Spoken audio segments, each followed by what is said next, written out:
Mr. Fussy by Roger Hargreaves. Mr. Fussy was fussy about everything. Absolutely everything had to be neat and tidy, and in its proper place. Mr. Fussy spent all day and every day rearranging his furniture and making sure the flowers grew in a straight line in his garden.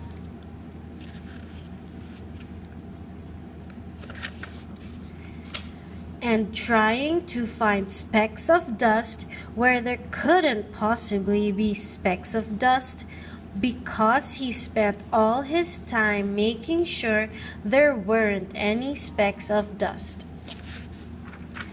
One fine morning, Mr. Fussy was having breakfast. He was very fussy about what he ate. He opened the marmalade jar. "Ugh!"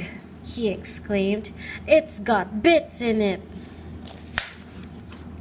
And he spent the rest of the morning separating the bits from the marmalade. Or, if you prefer, the marmalade from the bits. Fussy old Fusspot, people used to call him.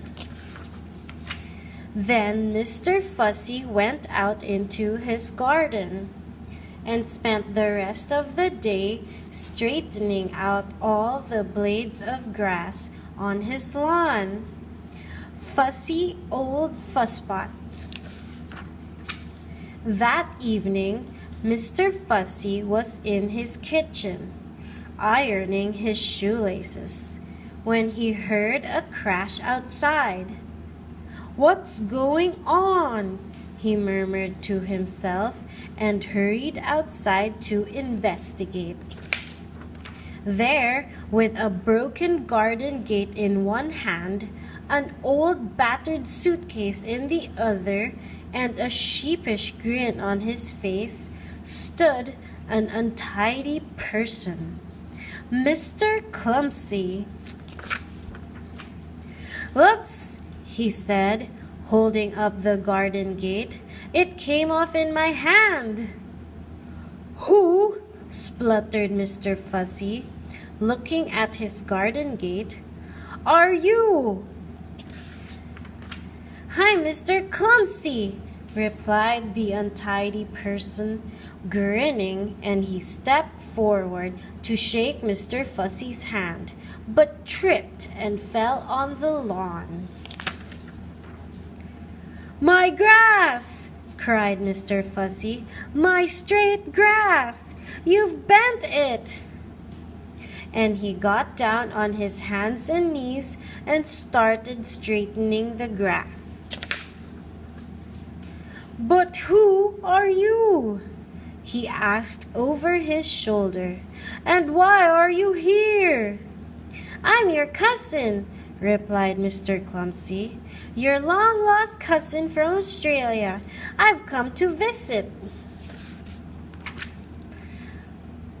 "Aren't you pleased to see me?" continued Mr. Clumsy cheerfully, knocking over a flower or two as he got up and picked up his suitcase, knocking over another flower or two or three.